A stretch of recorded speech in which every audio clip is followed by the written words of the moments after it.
Okay, बच्चा buddy, that other day we did a simple microscope. Today we are going to do compound microscope. ठीक है? तो compound microscope में basically क्या है देखो, a compound microscope is an optical device used to see magnified images of tiny objects. छोटे objects के magnified images. Telescope, microscope किस पर्पस के लिए यूज होता है, अगर इस चीज को हम ठीक से समझ सकते हैं तो आधा सवाल वहीं पे हो जाता है। ठीक है? So it is use to see small tiny objects. हमने simple microscope basically convex lens है, a better version of a magnifying glass। ठीक है? कंपाउंड माइक्रोस्कोप में हम मैग्निफिकेशन ऑलमोस्ट 1000 टाइम्स पा सकते हैं। ठीक है? तो अगेन यहाँ पे बेसिकली एक ऑब्जेक्टिव है और एक आई पीस है। ठीक है? तो इसमें है क्या, it consist of two convex lens, दो कॉन्वेक्स लेंस है of short focal length arrange coaxially, एक साथ एक ही एक्सिस में। ठीक है? Arrange coaxially at the ends of two sliding metal tubes. तो दो स्लाइडिंग मेटल ट्यूब्स है और दो एंड्स पे है भाई साहब ये। ऑब्जेक्टिव क्या है भाई साहब, कॉन्वेक्स लेंस है। ठीक है? Very short focal length. इसका कॉन्वेक्स लेंस का फोकल लेंथ जो है तो शॉर्ट है। ठीक है? ऑब्जेक्टिव है भाई साहब इसका, तो आप बोल सकते हैं भाई साहब ऑब्जेक्टिव का जो फोकल लेंथ है वो आई पीस के, तो ये आई पीस है, बोथ आर कॉन्वेक्स लेंस। इसका फोकल लेंथ इसके फोकल लेंथ से छोटा है। ठीक है? क्लियर है? Are B clear? Okay. It is position near the object to be magnified. तो ये आपका ऑब्जेक्टिव है। ठीक है? आई पीस और ocular, it is a convex lens of comparatively larger focal length. तो आपका एफ ई जो है वो एफ ओ से ज्यादा है। ठीक है? इतना समझ में आ गया? ओके, फटाफट से भाई साहब डायग्राम ड्रॉ करते हैं हम यहाँ पे। अगर कोई ऑब्जेक्ट है, parallel ray of light after refraction will pass to the focus of the objective. ठीक है? And a ray of light which passes through the optical centre will go undeviated. ये दोनों भाई साहब इधर मिल रहे हैं। ठीक है?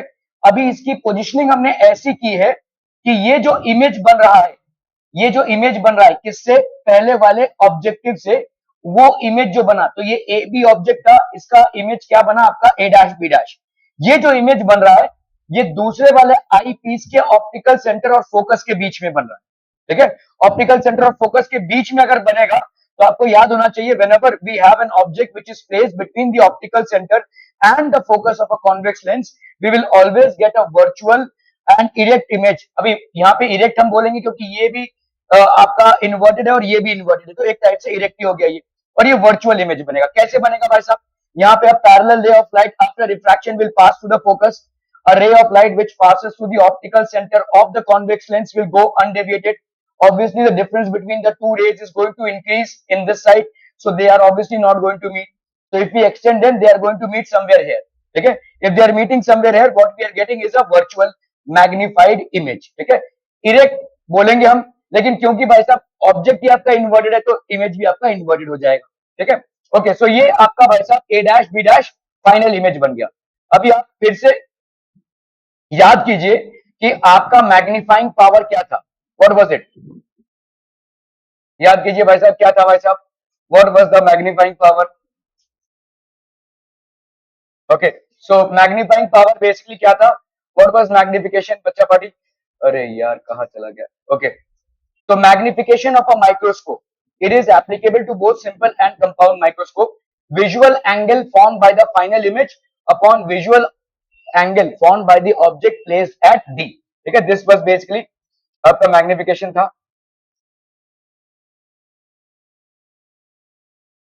ठीक है? फिर ओके, सो अभी हम भाई साहब यहाँ पे देखो, लेट्स से सब माइक्रोस्कोप हटा दो, यहाँ पे हमने ऑब्जेक्ट को रखा हुआ है एट अ डिस्टेंस डी, और ये इसके आई के साथ कितना एंगल बना रहा है, अल्फा।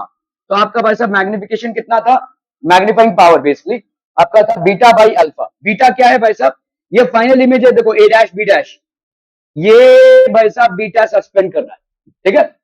तो अभी यहाँ पे आपका भाई साहब मैग्नीफाइंग पावर क्या हो जाएगा, what will be basically magnifying power, this will be equal to, अभी देखो यहाँ पे ध्यान से देखो, ये जो बीटा है, ये बीटा बेसिकली स्मॉल एंगल है, तो अगर ये भाई साहब स्मॉल एंगल है it will be equal to tan beta, और भाई साहब अगर ये टैन बीटा के बराबर है तो क्या हो जाएगा, A dash B dash upon B ई।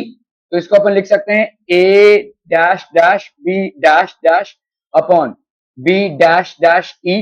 ठीक है? ऐसा लिख सकते हैं, या हम क्या लिख सकते हैं, A dash B dash upon B E, ऐसा भी तो लिख सकते हैं, A dash B dash upon B. Clear है? ठीक है? ए डैश बी डैश भाई साहब upon B E, are we clear on this? Okay, तो आपका tan बीटा की वैल्यू क्या हो जाएगी, it is approximately equal to beta, this will be equal to A dash B dash upon B. अभी भाई साहब ये वाला आपका क्या है, least distance of distant vision. याद कीजिए जब आप इमेज को कहां पे प्लेस करवा रहे हैं, least distance of distinct vision पे, मतलब आपका स्ट्रेन्ड आई है ये। रिलैक्स आई मतलब इमेज इंफिनिटी पे है, ठीक है।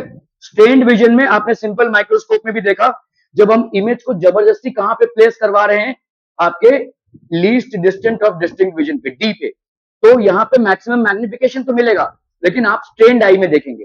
जैसे यहाँ पे आप जितना आपके पास आता जाएगा स्ट्रेन्ड आई होगा, भले ही आपका विजुअल ठीक है लेकिन स्ट्रेन्ड आई होगा, ठीक है। So this is strained vision. आप यहाँ पे भाई साहब इसको बोल सकते हैं दिस इज स्ट्रेन्ड विजन, ठीक है। टैन बीटा की वैल्यू क्या हो जाएगी भाई साहब, A dash B dash upon B dash E. तो हम बोल सकते हैं A dash B dash upon D बोल सकते हैं, क्योंकि बी डैश ई क्या है, डी ही तो है, ठीक है, least distance of distinct vision. अभी इसको अपन और क्या बोल सकते हैं, देखो टैन बीटा तो इस एंगल के हिसाब से ये हो गया, लेकिन छोटा बड़ा ट्रायंगल देखोगे तो टैन बीटा की वैल्यू क्या हो जाएगी, A dash B dash upon beta, ठीक है। So A dash B dash upon D या A dash B dash upon, अभी देखो ये जो ए डैश बी डैश है ये पहले वाले कॉन्वेक्स लेंस के लिए भाई साहब इमेज है, लेकिन दूसरे वाले कॉन्वेक्स लेंस के लिए क्या है, ऑब्जेक्ट डिस्टेंस है। और ऑब्जेक्ट डिस्टेंस आई पीस को अपन क्या लिखेंगे, यूई। समझ में आ रहा है ये यूई की वैल्यू समझ में आ रही है भाई साहब, A dash B dash upon U E. क्या ये पूरा कार्यक्रम समझ में आ रहा है, बहुत बढ़िया, ठीक है। अभी अल्फा भाई साहब क्या है, अल्फा मतलब हम माइक्रोस्कोप सब हटाओ भाई साहब, ठीक है, हम सिर्फ सिंपल अनएडेड आई से इस ऑब्जेक्ट को देखने की कोशिश कर रहे हैं। So the angle that is suspended by the object at the unaided eye, let's say it is alpha, तो ये हो गया भाई साहब alpha, visual angle form by the object. Are we clear on this one people? Magnification आपका क्या हो जाएगा, m is equal to A dash B dash upon A B.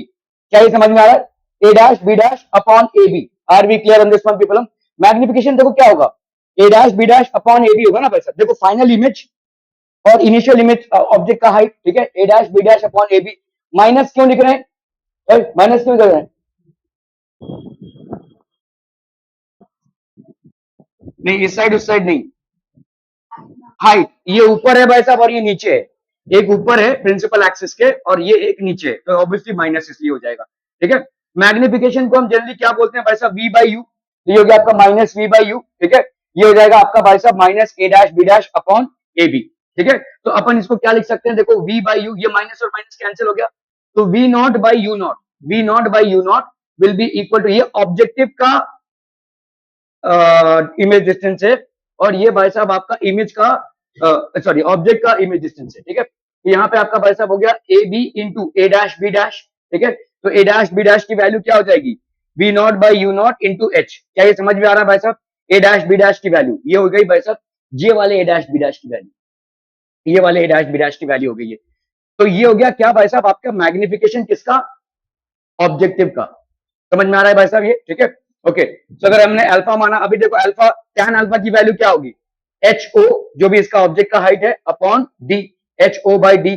तो एम की वैल्यू क्या हो जाएगी भाई साहब, V by U, it is minus V naught by U naught, ये हो गया भाई साहब एच आई बाई यू, ठीक है। तो अगर हम यहाँ पे करते हैं भाई साहब, इसका मतलब क्या हो गया, magnification is V by U, ठीक है, final image distance upon final object distance. तो ये कितना हो जाएगा, V naught by U naught that is H I by U naught. अब ये सारी चीजें लिख सकते हैं भाई साहब, ठीक है, ओके। अभी अगर हम यहाँ पे लेते हैं पहला वाला case, maximum magnification. Maximum magnification कब होगा, जब इमेज कहां पे बन रहा होगा, डी पे, ठीक है। When the final image is formed at D by the I piece, और ये हमेशा याद रखना ये स्ट्रेन्ड विजन में होगा। This is basically an example of strained vision, ठीक है, ओके। सो अभी आप मैग्निफिकेशन देख लो, मैग्निफिकेशन क्या होगा, आपके दो चीजें हैं, एक है आपका भाई साहब ऑब्जेक्टिव और दूसरा है आपका आई पीस। तो magnifying power will be MO into M E. M O की वैल्यू क्या हो जाएगी, मतलब ऑब्जेक्टिव की, वीओ बाई यूओ, और एम ई की वैल्यू क्या हो जाएगी भाई साहब, डी बाई यूई, क्योंकि आई पीस का तो भाई साहब डिस्टेंस यूई है और आपका भाई साहब इमेज कहां पे बन रहा है, डिस्टेंस पे डी पे बन रहा है। मैंने यहाँ पे माइनस नहीं लिया हुआ है क्योंकि माइनस दोनों का भी होगा, माइनस माइनस कैंसिल हो जाएंगे भाई साहब। देखो ये आपका क्या है, ये आपका आई पीस है, इमेज कहां पे बन रहा है, इधर, ऑब्जेक्ट इधर पे, यहाँ पे। तो भाई साहब अगर वी ओ बाई यू ओ करोगे तो नेगेटिव होगा, ओके। इस पे आते हैं भाई साहब, तो इसमें भी भाई साहब दोनों भी नेगेटिव होंगे, ठीक है। सो आपका भाई साहब ये कैंसिल हो जाएगा। तो अगर हम मैग्नीफाइंग पावर देखें तो यहाँ पे देखो मैग्नीफाइंग पावर कितना हो जाएगा, वी ओ बाई यू ओ, ठीक है। अभी अभी हम इसको देख लेते हैं, ठीक है, यहां तक तो अपन आ गए, ठीक है। अभी लेट्स से आई पीस के लिए अगर हम देखें, यू की वैल्यू है माइनस यूई इस तरफ है, ठीक है, वी की वैल्यू है minus D. Focal length let say आपका हो गया भाई साहब, सॉरी फोकल लेंथ होगा आपका पॉजिटिव होगा ना कॉन्वेक्स लेंस से, तो focal length is let say F E, ठीक है, 1/f is equal to 1/v minus minus 1/u, है कि नहीं? तो 1/v की वैल्यू क्या हो जाएगी भाई साहब, v की वैल्यू है माइनस डी, तो 1/d माइनस में, और यहाँ पे माइनस माइनस 1/uv, तो ये हो गया आपका प्लस 1/uv, तो 1/uv की वैल्यू क्या हो जाएगी बोलो, 1/f plus 1/d। Are we clear to this one people? ठीक है, अभी इसी को भाई साहब इसमें सब्स्टिट्यूट कर दो, तो यहाँ पे मैग्निफिकेशन आपका क्या हो जाएगा बोलो, v naught by U naught, ठीक है, और d है ना भाई साहब, d की जगह पे अपन d को ही रखते हैं, और बाई यू ई है, ठीक है, तो d को अगर मैंने बाहर निकाला और यू ई है, तो यू ई की जगह पे 1/f प्लस 1/d ऐसा लिख सकते हैं भाई साहब, ठीक है, ओके। अगर हमने v naught by U not कर दिया और यहाँ पे d और d को बाहर निकाला यहाँ, ठीक है, बताओ मेरे को भाई साहब यहाँ पे कितना हो जाएगा, this will B d by F E, है कि नहीं, ये डी डी कैंसिल, तो ये हो जाएगा भाई साहब आपका d by F E, plus यहाँ पे आपका d बाई डी, तो ये हो जाएगा भाई साहब आपका कितना 1, है कि नहीं, ठीक है, ये होगा ना, क्लियर है? Are B clear on this one people? ठीक है, सो आपका यहाँ पे क्या हो जाएगा, v naught by U naught into 1 plus D by F ई, लगभग एकदम सेम ही है आपका जैसा हमने सिंपल माइक्रोस्कोप में देखा था, ठीक है, क्लियर है? Are B clear on this one? Okay, अभी आपकी स्ट्रेन्ड विजन नहीं चाहिए, लेकिन आपका मैग्निफिकेशन चाहिए, तो इसको अपन बोलते हैं कौन सा case, this is a case of maximum magnification, in that case it will B minimum magnification, मतलब आपके आईज में स्ट्रेन नहीं आएगा, लेकिन इमेज आपकी इंफिनिटी पे बन रही है, ठीक है, तो यहाँ पे आपका ये जो वैल्यू है सिर्फ ये चेंज हो जाएगा, u की वैल्यू माइनस यू ही रहेगी, और इसकी वैल्यू क्या हो जाएगी, बहुत बढ़िया, ठीक है, v की वैल्यू हो जाएगी इंफिनिटी, f की वैल्यू वही रही भाई साहब, इस सबको आप करेंगे तो यहाँ पे क्या हो जाएगा, 1/f is equal to one by infinity minus minus 1/uv, तो 1/इंफिनिटी की वैल्यू हो गई 0, तो मतलब 1/f की वैल्यू क्या आ गई भाई साहब, 1/uv, क्या ये समझ में आ रहा है? अभी आप इसको सब्स्टिट्यूट करोगे, mo की वैल्यू क्या होगी, v naught by U naught, ठीक है, इंटू me की वैल्यू क्या हो जाएगी बोलो, me की वैल्यू हो जाएगी भाई साहब v d बाई, सॉरी आपका देखो यहाँ पे आपका कितना हो गया, रिलैक्स आई, ठीक है, अगर रिलैक्स आई है, final image is formed by infinity by the I piece, for eye piece u की वैल्यू कितनी है भाई साहब, माइनस यू है, ठीक है, v की वैल्यू क्या है भाई साहब, इंफिनिटी है, f की वैल्यू f e है, 1/f is equal to 1/v minus 1/u, 1/fe will be equal to 1/infinity minus minus 1/e, that is 1/ue, ठीक है, क्लियर है? आपका मैग्निफिकेशन क्या होता है, magnification of objective into magnification of eye piece, ठीक है, मैग्निफिकेशन ऑफ ऑब्जेक्टिव हो गया आपका v naught by U naught, magnification of eye piece हो गया आपका d बाई ue, क्या ये समझ में आ रहा है भाई साहब? Are B clear on this one people? ठीक है, तो मैग्निफिकेशन ऑफ आई पीस हमेशा d बाई यू ही होगा, ठीक है, d बाई यू ही हो जाएगा। ओके, एक और चीज जो हमको यहाँ पे समझ, d बाई यू है, इस यू को अपन क्या लिख सकते हैं, देखो मतलब इसको अपन क्या लिख सकते हैं, v naught by U not, और अपन ने देखा कि भाई साहब 1/ue is equal to 1/fe, यहाँ पे प्रूव किया भाई साहब, है ना, तो अपन यहाँ पे क्या लिख सकते हैं, d बाई fe, तो आपका एक हो गया क्या, जब आपका केस है मैक्सिमम मैग्निफिकेशन का, तो m इज इक्वल टू, बोलो ना बोलो, v naught by U naught, ठीक है, into 1 plus d by fe, ठीक है, मतलब ये आपका स्ट्रेन्ड आई में मैग्निफिकेशन होगा, स्ट्रेन्ड आई, और अगर आपका भाई साहब नॉर्मल या हम बोल सकते हैं रिलैक्स आई में, नॉर्मल और रिलैक्स विजन में आपका मैग्निफिकेशन कितना हो जाएगा, v naught by U naught, ठीक है, v naught by U not, और ये हो गया भाई साहब आपका d बाई एफ ई, क्या ये समझ में आ रहा है भाई साहब, d by F E, clear है? ये जो हमने अभी निकाला, ठीक है, v naught by U not upon d by F E, clear है सिस्टर कुमारी, क्लियर है भाई साहब? ओके, एंड भाई साहब, ओके, अच्छा एक चीज और, length of microscope, length of microscope देखो क्या हो जाएगा, ध्यान से देखो, यहाँ पे लेंथ ऑफ माइक्रोस्कोप ये है ना भाई साहब, लेंथ ऑफ माइक्रोस्कोप, ध्यान से देखो, ये वाला डिस्टेंस कितना, लेंथ ऑफ माइक्रोस्कोप मतलब ये इन दोनों के बीच में डिस्टेंस, इसके आगे पीछे वाला नहीं, ठीक है, इन दोनों लेंसेज के बीच में जो डिस्टेंस है उसी को अपन लेंथ ऑफ माइक्रोस्कोप बोलते हैं, ठीक है, तो ध्यान से देखो भाई साहब, ये वाला डिस्टेंस कितना है, bo, और ये वाला डिस्टेंस कितना है, ue, और डिस्टेंस जब आप ऐड करते हैं तो यहाँ पे माइनस साइन नहीं लगाएंगे, तो mod of vo plus mod of ue, क्या ये समझ में आ रहा है, this will be the length of microscope, this is going to be the length of microscope, ठीक है, l is equal to V naught plus UV, mod of होगा, समझ में आ रहा है ये, क्योंकि अगर भाई साहब आप साइंस लगाएंगे तो गड़बड़ हो जाएगा, यूई आपका नेगेटिव है, वीओ आपका पॉजिटिव है, तो उल्टा पुल्टा हो जाएगा, ठीक है। मैग्निफिकेशन आपका हमेशा M O into M E, M O का जो मैग्निफिकेशन पार्ट है वो फिक्स पार्ट है। देखो क्वेश्चंस घूम कर मतलब बहुत नींद आ रही है, बता रहा हूं मैं, ठीक है। तो अगर कंपाउंड माइक्रोस्कोप है, कंपाउंड माइक्रोस्कोप है, अगर आपसे पूछा जाए ऑब्जेक्टिव और आई पीस में किसका मैग्निफिकेशन लगभग फिक्स्ड है, तो आपका magnification of objective is fix, it is because देखो क्या है, उसके सामने ऑब्जेक्ट है, तो वी ओ और यू उसको तो कांस्टेंट हो गया ना भाई साहब, समझ में आ रहा है ये, ठीक है। सो वी ओ और यू ओ उसका कांस्टेंट हो गया। आपको बेसिकली इसको ऊपर नीचे करना है ताकि ये जो इमेज बन रहा है इसका, ये between optical centre of focus आ जाए, ताकि आपको मैग्नीफाइड इमेज मिले।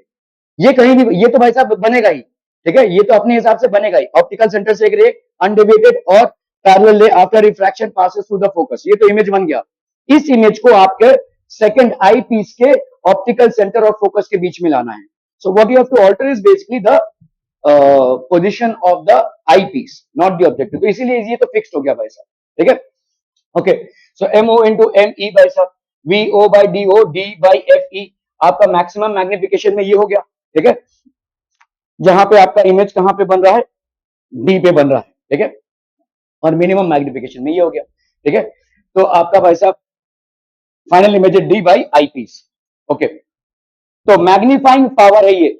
एक चीज और भाई साहब, मैग्निफिकेशन और मैग्नीफाइंग पावर में डिफरेंस होता है, ठीक है। तो मैग्नीफाइंग पावर हमेशा क्या हो जाएगा कंपाउंड माइक्रोस्कोप का, magnification of the objective into magnification of the eyepiece, ठीक है। क्या ये समझ में आ रहा है भाई साहब? When the final image is formed at the least distance of distinct vision, तो आपका एम क्या हो गया, V naught U naught into one plus D by F E. Are B clear on this? इसको अपन देखो क्या लिख सकते हैं अभी, देखो ध्यान से देखो, अभी आपने देखा कि भाई साहब आपका एल क्या है, L is equal to V naught plus U E, U naught नहीं यू ई, ठीक है। क्लियर है भाई साहब? एल की वैल्यू इतनी है। ओके, अभी अगर हम भाई साहब यहाँ पे देखते हैं कि इसको अगर हम करते हैं, देखो V naught by U naught, ठीक है, और भाई साहब one plus D by F E. जब आपका least distance of distinct vision पे इमेज हो रहा है, when the final image is form at the least distance of distinct vision, final image भाई साहब आपका यहाँ पे फॉर्म हो रहा है, तो आप इसको देखो वी, आप इसको क्या लिख सकते हो, आपके वी नॉट को आप क्या लिख सकते हो बोलो भाई साहब? ओ भाई साहब, वी नॉट को अपन क्या लिख सकते हैं, यू ई माइनस एल लिख सकते हैं कि नहीं? यू ई माइनस एल लिख सकते हैं भाई साहब, यू ई इधर है, एल इधर है, या L minus you E proper term होगा, ठीक है। This will be basically L minus you ई। आप इस पूरे को करेंगे ना तो आपका इतना ही आ जाएगा, एल बाई एफ ओ, क्योंकि आपका ऑब्जेक्ट देखो यहाँ पे one by F O will be equal to one by V O minus one by U O. क्या ये समझ में आ रहा है? ठीक है, are B clear on this? One by V O minus one by U O, तुम लोग का हो गया क्या भाई साहब? Done done done. ओके, तो आपका यहाँ पे वन बाई यू ओ, अब ये वन बाई यू ओ की वैल्यू अगर मैं देखूं तो कितना हो जाएगा, one by F O minus one by V O, ठीक है। या भाई साहब आपका इस वाले को, इसको हम विस्तारित रूप से बाद में प्रूव कर लेंगे। इसको पहले ये जान लो कि V naught by U naught will be equal to minus L by F naught. इसको लिख लीजिए भाई साहब, will prove this later. V naught by U naught that is आपका image distance of the objective upon object distance of the objective will be equal to minus L, that is length of the microscope upon FO। यहाँ पे minus sign क्यों लग रहा है? Minus sign इसलिए लग रहा है क्योंकि ऑब्जेक्टिव का V हमेशा पॉजिटिव ही होगा और U हमेशा नेगेटिव ही होगा। तो if you do a ratio it will always be negative, ठीक है, it will always be negative. ये आपका L by F हो जाएगा। अभी यहाँ पे भी देखो क्या हो जाएगा, when the final image is formed at infinity, तो आपका M is equal to V naught U naught into D by F E. अभी अगेन हमने देखा भाई साहब V naught by U naught का वैल्यू कितना है, minus L by F O into D by F E. क्या ये समझ में आ रहा है भाई साहब? Are B clear on this one? Okay okay okay, चलिए छोटा मोटा सवाल भाई साहब करते हैं यहाँ पे। अ कंपाउंड माइक्रोस्कोप, एक कंपाउंड माइक्रोस्कोप है भाई साहब विद एन ऑब्जेक्टिव ऑफ, तो यहाँ पे ऑब्जेक्टिव का फोकल लेंथ आपको दिया हुआ है कितना, 1 centimetre, and an eyepiece, eyepiece का फोकल लेंथ कितना दिया हुआ है भाई साहब, 2 centimetre, has a tube length of 20 centimetre. L की वैल्यू कितनी है भाई साहब, 20 centimetre. Calculate the magnifying power of the microscope, ठीक है, magnifying if the final image is form near the near point of eye. अगर नियर पॉइंट ऑफ आई में form हो रहा है तो कहां पे फॉर्म हो रहा है, डी, और ये कौन सा मैग्निफिकेशन होगा, मैक्सिमम या मिनिमम? मैक्सिमम। स्ट्रेन्ड आई या रिलैक्स्ड आई? स्ट्रेन्ड आई, वेरी गुड, ठीक है। तो आपका भाई साहब मैग्नीफाइंग पावर हो जाएगा कितना, V naught by U naught 1 plus D by F. ठीक है, क्लियर है भाई साहब? Okay, V naught by U naught की जगह पे अभी अभी हमने देखा भाई साहब क्या लिख सकते हैं, minus L by F O, ऐसा लिख सकते हैं। तो इसको लिख दिया भाई साहब minus L by F O 1 plus D by F E, minus L by F O. अभी एल कितना है आपका यहाँ पे भाई साहब, ऑफ ट्यूब लेंथ 20। ठीक है, ऑब्जेक्टिव ऑब्जेक्टिव भाई साहब कितना है, ऑब्जेक्टिव का भाई साहब 1। ठीक है, 1 प्लस डी, डी भाई साहब कितना है यहाँ पे, डी डी डी डी 25 ही लेना पड़ेगा, यहाँ पे दिया नहीं हुआ है, at the near point of the eye. ठीक है, आई पीस का भाई साहब कितना हो गया 2। ठीक है, so that will be 21 plus 12.5, तो 20 इंटू 13.5, 5 2 10, 3 2 6 1 7, 2 1 2, 27, 270 आएगा ना, है ना, 270। तो ये हो गया भाई साहब आपका 270 मैग्निफिकेशन। आपको देखो जैसे भी आप इसके पहले भी बोला गया कि यहाँ पे कंपाउंड माइक्रोस्कोप में लगभग 1000 टाइम्स मैग्निफिकेशन हो सकता है, यहाँ पे 270 टाइम्स मैग्निफिकेशन हो रहा है। ठीक है, माइनस लिखें या ना लिखें, देखो मैग्निफिकेशन, मैग्नीफाइंग पावर मतलब क्या होता है, आप किसी ऑब्जेक्ट को कितने गुना बढ़ा रहे हैं, तो माइनस लिखें या ना लिखें कोई मतलब नहीं है, 270 टाइम्स वो बढ़ा रहे हैं। ठीक है, हालांकि फॉर्मूले में माइनस आ रहा है, but even if you don't write the minus it's absolutely fine, you are increasing it by 270 times. देखो यहाँ पे फॉर्मूले में माइनस नहीं डाला है, एल बाई एफ ओ लिखा हुआ है यहाँ पे 270 टाइम्स। क्लियर है भाई साहब, are we clear on this one people? Okay okay okay, अरे बाबा बोला तो ओके, चलिए भाई साहब सीबीएसई का सवाल भाई साहब, you are given to converging lens of focal length 1.25 and 5 centimetre to design a compound microscope. तो यहाँ पे देखो कन्वर्जिंग लेंस बताया गया है, इसीलिए देखो हर चीज इंपॉर्टेंट हो जाती है।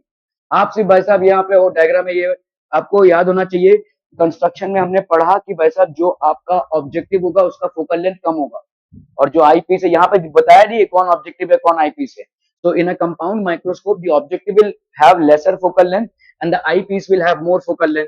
तो ऑब्जेक्टिव का भाई साहब एफ ओ की वैल्यू कितनी हो गई, 1.25 सेंटीमीटर, एंड आई पीस की वैल्यू कितनी हो गई, 5 सेंटीमीटर। ठीक है, of a compound microscope it is desired to have a magnification of 30, magnification कितने का भाई साहब, 30 का। Find out separation between the objective and the I piece. तो आपको भाई साहब क्या फाइंड आउट करना है, लेंथ ही तो फाइंड आउट करना है। समझ में आ रहा है ये? ठीक है, चलिए भाई साहब फटाक से हम क्या करेंगे, it is design to have a magnification of 30।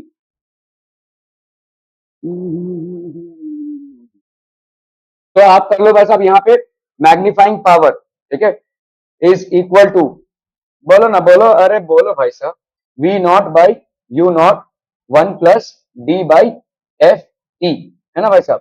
तो यहाँ पे कितना है ये 30। ठीक है, जिसको अपन क्या लिख सकते हैं, एल बाई एफ ओ भी लिख सकते हैं, है ना, 1 plus D by F E. L की वैल्यू नहीं मालूम, एफ ओ की वैल्यू कितनी हो जाएगी भाई साहब, हाँ कितना दिया हुआ है 1.25, 1.25, और यहाँ पे हो गया 1 प्लस डी, डी की वैल्यू कितनी है भाई साहब, हाँ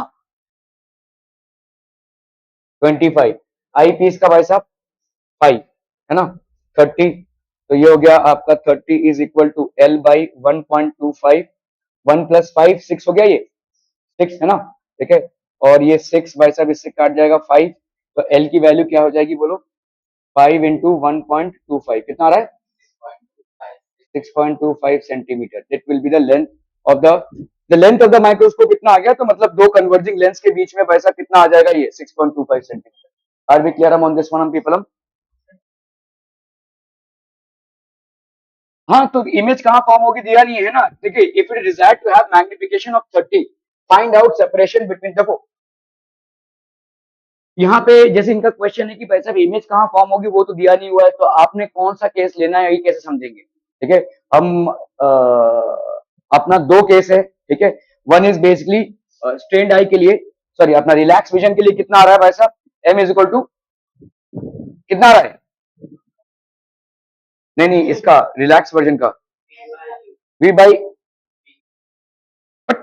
we naught by U naught D by F E, है ना, V naught by U naught D by F E, तो V naught by U naught into D by F E. ठीक है भाई साहब, this is what is coming out. If it is desired to have a magnification of 30, find out separation between the objective. तो magnification maximum कितना हो जाएगा इसका बताइए, मैग्निफिकेशन मैक्सिमम कितना हो जाएगा अगर आपको बेसिकली इसमें करना ही है। देखो मैग्निफिकेशन इसका कितना मैक्सिमम होगा, V naught by U naught. तो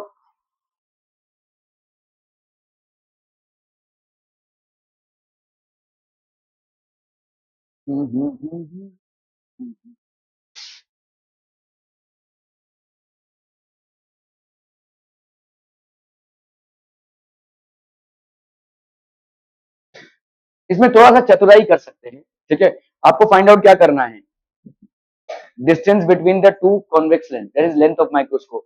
क्या इस फॉर्मूले से लेंथ का कोई रिलेशनशिप है क्या, नहीं है ना, ठीक है। इस फॉर्मूले से लेंथ का रिलेशनशिप है, so that is the way you will basically calculate it, ठीक है, क्लियर है, ओके।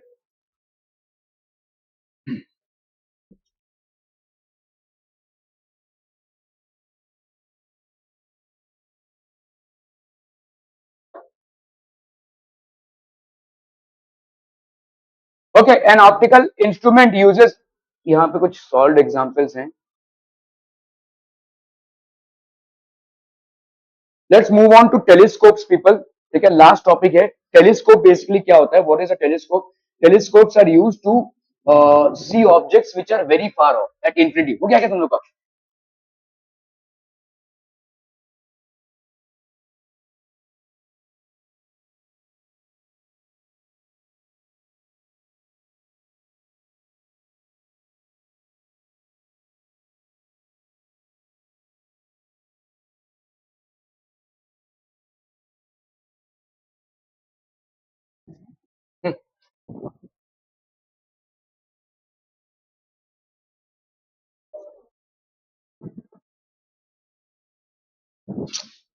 स्टेपलर कहाँ जा रहा है? स्टेपलर दिख रहा है किसी को? नहीं ना।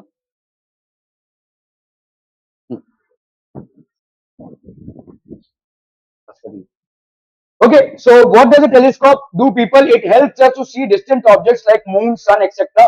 very clearly. दो टाइप के टेलीस्कोप्स हैं, एक आपका रिफ्रैक्टिंग है और दूसरा आपका रिफ्लेक्टिंग, ठीक है। तो अभी आप देखो वही सेम चीज है, अगर आप किसी दूर वाले ऑब्जेक्ट को देखने, अभी देखो एक चीज समझो, यहाँ पे इसके पहले हमने क्या देखा, ये वाला एंगल थीटा हो गया, विजुअल एंगल हो गया, ठीक है। अभी सेम ऑब्जेक्ट को अगर आप देखने की कोशिश करो, देखो यहाँ पे क्या था, आपने जब माइक्रोस्कोप को यूज किया तो इस ऑब्जेक्ट का लेंथ बढ़ गया इमेज में, है ना। When you have used a microscope you have magnified the object, you have not altered the distance primary. यहां पे आप डिस्टेंस को ऑल्टर करेंगे, मतलब क्या है, बहुत दूर का कोई ऑब्जेक्ट है उसको पास लाना है, उसके साइज से छेड़खानी नहीं कर रहे हैं हम, बट उसके डिस्टेंस से हम छेड़खानी कर रहे हैं, ठीक है। ओके, सो माइक्रोस्कोप में आपका साइज में इंक्रीज होता है, टेलीस्कोप में आपका डिस्टेंस में डिक्रीज होता है, इस चीज को समझिए, ठीक है। यहां पे आपका देखो विजुअल एंगल है, ये बहुत दूर की चीज है जो आप देखने की कोशिश कर रहे हैं, let's say visual angle alpha create हो रहा है, अभी आप इसको भाई साहब पास ला रहे हैं, ठीक है, that is what you are doing, और इसमें विजुअल एंगल आपका भाई साहब सेम ऑब्जेक्ट का बीटा क्रिएट हो रहा है। This is what a micro sorry अपना telescope is doing for you, ये टेलीस्कोप भाई साहब आपके लिए कर रहा है। Are we clear on this one people? ठीक है, ये समझ में आ रहा है भाई साहब, माइक्रोस्कोप आपके डिस्टेंस को ऑल्टर नहीं कर रहा है, माइक्रोस्कोप प्राइमरली आपके इमेज को बढ़ा रहा है, ठीक है। यहां पे प्राइमरली आपका डिस्टेंस ऑल्टर हो रहा है, ठीक है। So different types of telescope, broadly the telescopes can be divided into two categories. एक हो गया आपका रिफ्रैक्टिंग टेलीस्कोप, ठीक है। रिफ्रैक्टिंग टेलीस्कोप में भाई साहब क्या हो जाएगा, these make uses of lenses to view distant object, there are two types. एक हो गया आपका astronomical, it is used to see heavenly objects like sun, star, planets etcetera. The final image formed is inverted one which is immaterial in the case of heavenly bodies because they are round in shape। आपको जो final image दिखता है वो inverted होता है, लेकिन जितने भी आपके हेवनली बॉडीज होते हैं, आपके सन, स्टार्स वगैरह, वो सब स्फेरिकल इन शेप होते हैं, तो उनका क्या उल्टा और क्या सीधा, ठीक है। Okay, terrestrial telescope, it is used to see distant objects on the surface of the earth. तो यहाँ पे हम बहुत दूर की चीजों को अर्थ में ही देखने की कोशिश कर रहे हैं। The final image formed is erect one, this has an essential condition of viewing the objects on the earth surface correctly.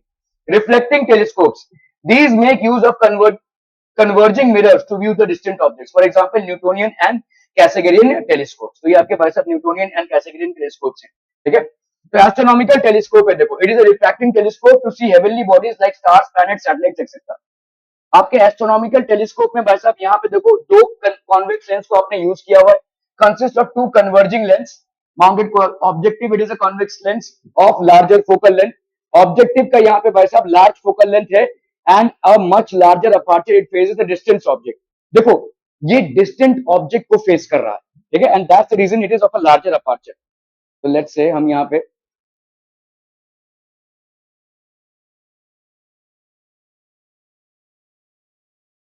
तो ये आपका टेलीस्कोप है, देखो रिफ्रैक्टिंग टेलीस्कोप। मैग्नीफाइंग पावर क्या हो जाएगा, visual angle form by the final image upon visual angle form by the object, ठीक है, visual angle form by the object, ठीक है। ये ऑब्जेक्ट डी पे नहीं है, ध्यान दीजिए, इसके पहले आपने माइक्रोस्कोप में जब पढ़ा तो visual object placed at D था। भाई जिस चीज को आप देखने की कोशिश कर रहे हो वो तो इनफाइनाइट डिस्टेंस पे है, तो डी कहां से होगा, ठीक है। So in case of a telescope the denominator part will be visual angle which is formed by the object not at placed at d whatever position it is placed at, visual angle formed by the final image। तो beta by alpha यहाँ पे भी आता है। ये हो गया भाई साहब ऑब्जेक्टिव, ये हो गया आईपीस। फोकल लेंथ से ज्यादा यहाँ पे जो मैटर करता है कि इसका अपार्चर ज्यादा है। अपार्चर क्यों ज्यादा होना चाहिए, सृष्टि गौरी, वाई अपार्चर मतलब उसका जो लेंथ है वो ज्यादा होना चाहिए, larger aperture, why, so that maximum amount of rays can pass through it, क्योंकि डिस्टेंस ऑब्जेक्ट से आ रहा है, so that maximum amount of rays can pass through it. Eyepiece is behaving like a simple microscope, ये भाई साहब एक simple microscope की तरह बिहेव कर रहा है। ये ऑब्जेक्टिव हो गया, ठीक है, और यहाँ पे भाई साहब ये आई पीस हो गया, ठीक है। Now eyepiece magnifies the, अभी देखो ये आ रहा है डिस्टेंट ऑब्जेक्ट से, डिस्टेंट ऑब्जेक्ट से हमको मालूम है चाहे वो सन हो, मून हो, कोई डिस्टेंट प्लैनेट हो, the rays are always parallel. If they are parallel, they are going to converge at the focal plane. If they are converging at the focal plane, we need to ensure that this focal plane is between the optical center and focus of the eyepiece. If that happens, we get a magnified image of the object. We get a magnified image of the object. ये diminished image है, इसी का भाई साहब magnified version हमको मिल रहा है, ठीक है। What we are getting from the objective is a diminished version of the object. And what we are getting from the eyepiece is a magnified version of the object. समझ में आ रहा है ये भाई साहब, ठीक है। Okay, so objective is of large aperture and large so that it can collect more and more light from the distant object. तो large aperture ताकि ये ज्यादा से ज्यादा लाइट भाई साहब distant object से कलेक्ट कर सके। ऑब्जेक्ट ऑब्वियसली भाई साहब आपका इंफिनिटी पे है, ठीक है। यूओ की वैल्यू यहाँ पे क्या हो जाएगी शर्मा जी, यूओ, यस यूओ,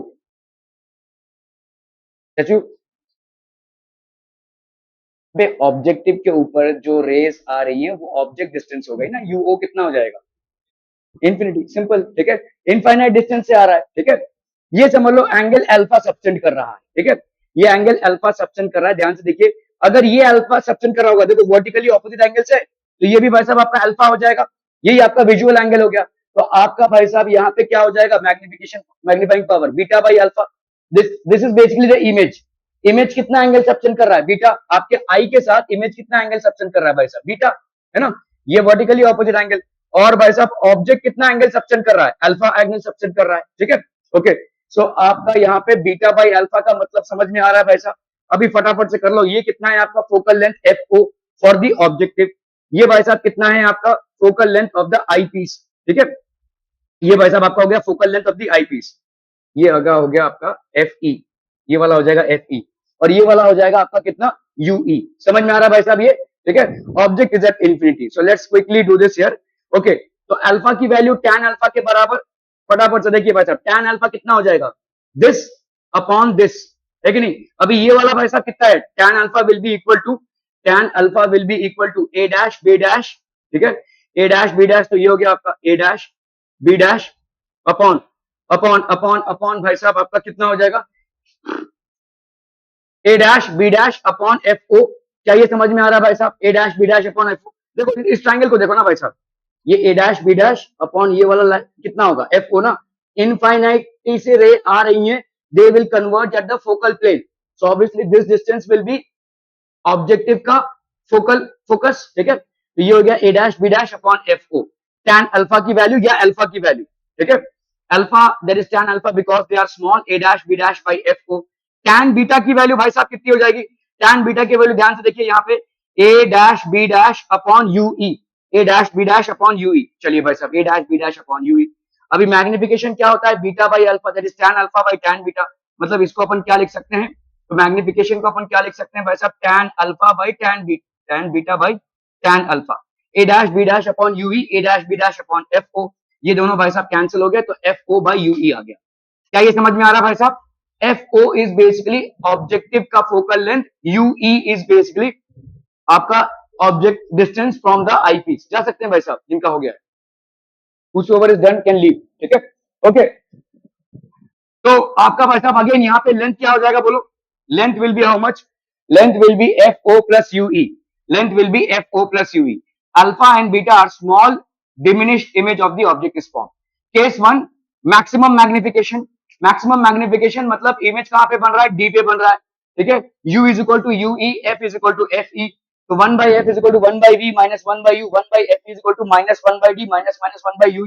तो वन बाई यूवी की वैल्यू क्या हो गई, one by F plus one by D. ठीक है, जरा समझ में आ रहा है, इतना तो समझ में आ रहा है भाई साहब। ओके, तो m की value according to this formula, m की वैल्यू क्या हो जाएगी, एफ ओ बाई यूई, मतलब f into one by UE. और वन बाई यूई देखो, एफ ओ बाई यूई ना, तो F O into one by UE. और वन बाई यूवी की वैल्यू आप यहाँ पे निकाल चुके हैं, one by F E plus one by D. तो this will be F O into one by F E plus one by D. क्या ये समझ में आ रहा है भाई साहब? ये हो गया आपका मैग्निफिकेशन। ठीक है, अभी अभी आप भाई साहब अगर एफ ई को बाहर निकालना चाहते हैं, निकालिए, F O by F E, तो ये हो जाएगा आपका वन, और ये क्या हो जाएगा, F E by D. Simple, समझ में आ रहा है? तो हम मैग्निफिकेशन को क्या लिख सकते हैं यहाँ पे, एफ ओ बाई यूई। ये तो भाई साहब यूनिवर्सल है टेलीस्कोप के लिए। ठीक है, और यहाँ पे अपना मैग्निफिकेशन कितना हो गया भाई साहब, this will be FO by UE, that is equal to FO 1 by FE plus 1 by D। ठीक है, ओके। अभी हम आते हैं भाई साहब दूसरे केस में, case two, when final image is formed at infinity, मतलब रिलैक्स विजन में। ठीक है, U की वैल्यू क्या, वही सेम चीज चल रही है भाई साहब। अगर आपने सिंपल माइक्रोस्कोप को ठीक से पकड़ लिया ना, तो कंपाउंड माइक्रोस्कोप और telescope, all these are pretty much easy to understand and follow as well. ठीक है, फिर ओके, तो यहाँ पे U की वैल्यू क्या हो जाएगी, UE माइनस यूई हो गई भाई साहब। ठीक है, v की वैल्यू क्या हो जाएगी भाई साहब, इंफिनिटी। v की वैल्यू हो गई भाई साहब इंफिनिटी, f की वैल्यू हो गई एफ ई। तो m की वैल्यू भाई साहब हो गई F O by F E. m की वैल्यू क्या आई थी यहाँ पे, हाँ एफ ओ बाई यू ही होगी ना, एफ ओ बाई यू। ठीक है, ओके। तो आपका वन बाई यूवी की वैल्यू कितनी हो जाएगी, वन बाई एफ ई। देखो वन बाई यूवी की वैल्यू क्या हो जाएगी, वन बाई एफ ई, क्योंकि ये तो भाई साहब आपका जीरो हो गया। ठीक है, इंफिनिटी पे इमेज बन रही है ना भाई साहब। ठीक है, तो वन बाई एफ ई हो गया, तो भाई साहब आपका कितना हो जाएगा, this will be F O by F E. तो यहाँ पे हो गया आपका m is equal to F O by F E. ठीक है, क्लियर है, F O by F E, ये हो जाएगा भाई साहब आपका रिलैक्स विजन में। ओके ओके ओके,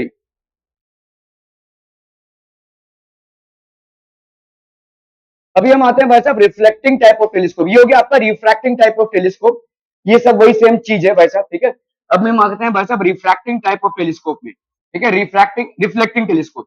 तो रिफ्लेक्टिंग टेलीस्कोप में क्या होगा, अभी देखो इस चीज को समझो कि आपने जो टेलीस्कोप इस्तेमाल किया है उसमें दो कॉन्वेक्स लेंस हैं। एक लेंस भारी होता है या एक मिरर भारी होता है, लेंस भारी होगा क्योंकि उसका भाई साहब आपका ग्लास का कंटेंट है उसके अंदर, उसके बीच में ग्लास का कंटेंट है ना। मिरर तो एक हल्का होगा, उससे काफी हल्का होगा। ठीक है, तो इसीलिए भारीपन को कम करने के लिए, ठीक है, और भी बहुत सारी चीजें जिनको कम करने के लिए हम यहाँ पे क्या इस्तेमाल कर रहे हैं, रिफ्लेक्टिंग टेलीस्कोप। तो यहाँ पे न्यूटोनियन रिफ्लेक्टिंग टेलीस्कोप है। The first reflecting telescope was set up by Newton in 1668। ठीक है, यहाँ पे भाई साहब parallel rays from a distant object, हमेशा भाई साहब डिस्टेंट ऑब्जेक्ट से पैरेलल रेज ही होंगी, ये कन्वर्ट करनी चाहिए कहां पे, फोकस पे। और आपने यहाँ पे एक प्लेन मिरर रख दिया है, incline at an angle of 45 degree. ठीक है, अभी क्या होगा, ये रेज इस पे हिट करेंगे, और हिट करने के बाद भाई साहब आपका नॉर्मल रिफ्लेक्शन से यहाँ पे आई पीस पे फॉल होंगी। और आई पीस को हमने ऐसे सजा के रखा कि भाई साहब ये फोकस हो गया, जैसे इस पे गिरा तो ये आपका भाई साहब क्या आ जाएगा, दिस विल इमर्ज आउट, और यहाँ से आप इसको देख सकते हैं। ठीक है, तो यहाँ पे this is basically also known as Cassegrain reflecting telescope. So a beam of light from a distant star is incident on the objective. Before the rays are focused, a plane mirror inclined at 45 degree. ये वाला inclined inclination भाई साहब किसके साथ, horizontal के साथ, ये 45 degree का एंगल है। ठीक है, ये 45 डिग्री का एंगल है। Is adjusted perpendicular to the axis of the instrument. The eyepiece forms a highly magnified virtual and erect image of the distant object. तो यहां से आप भाई साहब इसको देख रहे हैं, you are basically looking at it from here. ठीक है, क्लियर है, are B clear on this one people. Okay, अभी कैसागेरियन क्या होता है? कैसागेरियन में आपने प्लेन मिरर यूज नहीं किया है, आपने भाई साहब कॉन्वेक्स मिरर यूज किया है, ठीक है। So Cassegrainian type of reflecting telescope it consist of a large concave paraboloid primary mirror. तो आपका भाई साहब इस टाइप का मिरर है, देखो कॉन्केव मिरर है, ये आपका एक कॉन्केव मिरर है और ये आपका कॉन्वेक्स मिरर है। This is basically a concave mirror.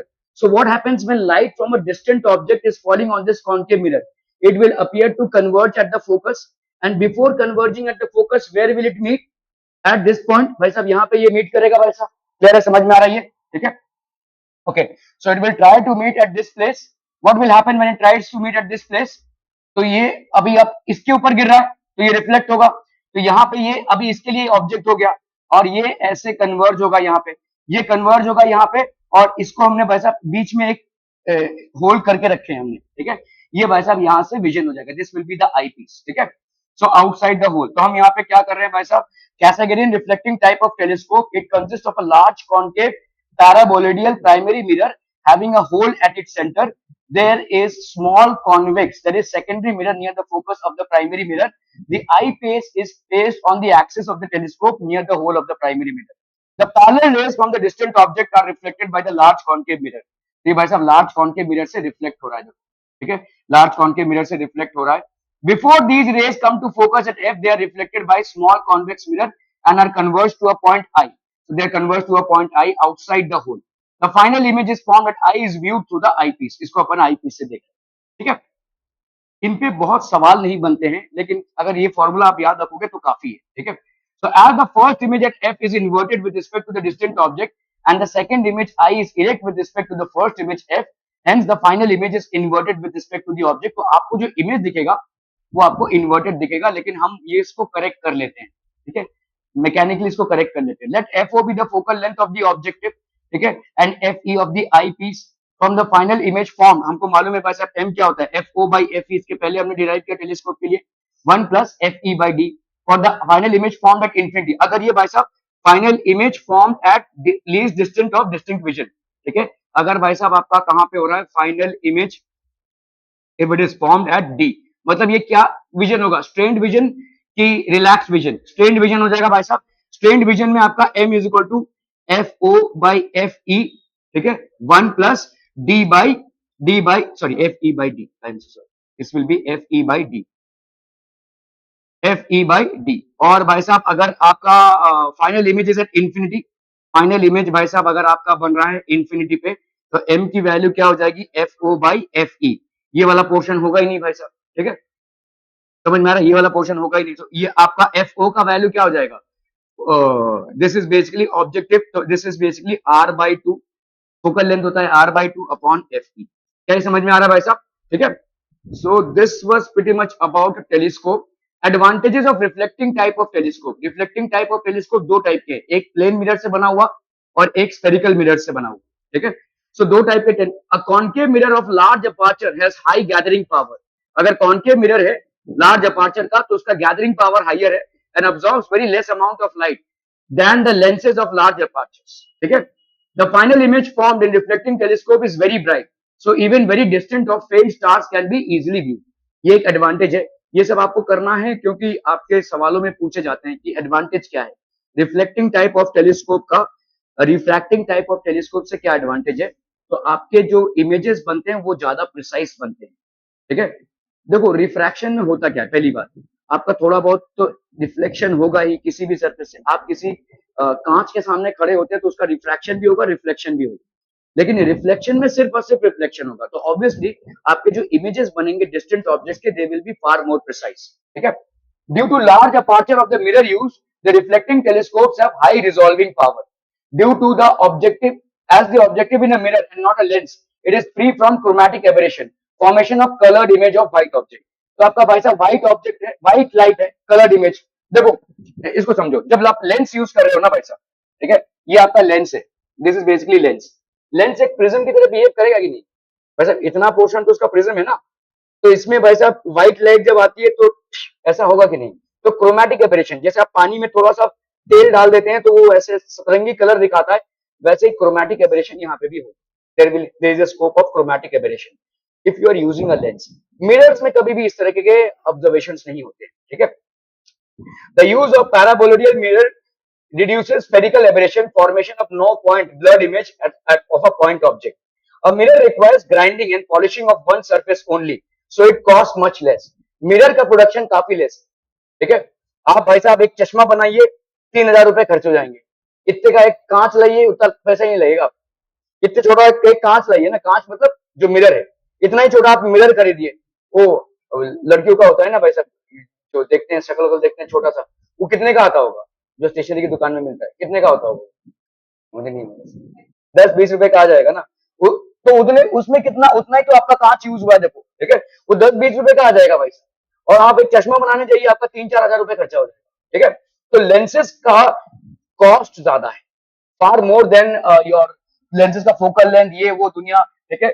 Okay, so a mirror requires grinding and polishing of one surface only, so it costs much less to construct a reflecting telescope than a refracting of equivalent optical quality, ठीक है। ये optical quality वाला जो मामला है, ये आपके NCERT में भी लिखा हुआ है। ऑप्टिकल क्वालिटी, ऑप्टिकल क्वालिटी मतलब आपको जो इमेज फाइनली मिल रहा है वो कितने अच्छे क्वालिटी का है, तो ये आपके रिफ्लेक्टिंग टेलीस्कोप्स में ज्यादा होगा, ठीक है। A lens of large aperture tends to be very heavy, ये होगा ही होगा। जितना बड़ा आपने, इतना बड़ा लेंस ले लिया भाई साहब, उसका हेवीनेस बहुत ज्यादा होगा, मिरर से काफी ज्यादा हेवी होगा, ठीक है। A lens of large aperture tends to be very heavy and therefore difficult to make and support by its edges. On the other hand, a mirror of equivalent optical quality weighs less and can be supported over its entire back surface. क्या ये समझ में आ रहा भाई साहब? This more or less completes the chapter of ray optics. बड़ा chapter है, इसमें काफी सारे कॉन्सेप्ट्स हैं, लेकिन इम्पॉसिबल कॉन्सेप्ट नहीं है। डेरिवेशन जो है वो आपके बहुत सिंपल फॉर्मेट्स में है। दूसरे जगहों पे आपके डेरिवेशन थोड़े से कॉम्प्लिकेटेड होते हैं by means of integration differentiation, ऐसा कुछ भी इसमें यूज नहीं हुआ है, ठीक है। स्मूथ सेलिंग चैप्टर है, कॉन्सेप्ट वाइज बहुत सारे कॉन्सेप्ट्स हैं, ठीक है। तो आपको थोड़ा सा लेंदी है, ये डेफिनेटली लेंदी है। ये और rotational motion, these are the most lengthiest of all physics chapters. तो ठीक से इसको कीजिए, and any questions let me know, ठीक है। Okay, thank you so much for your valuable time.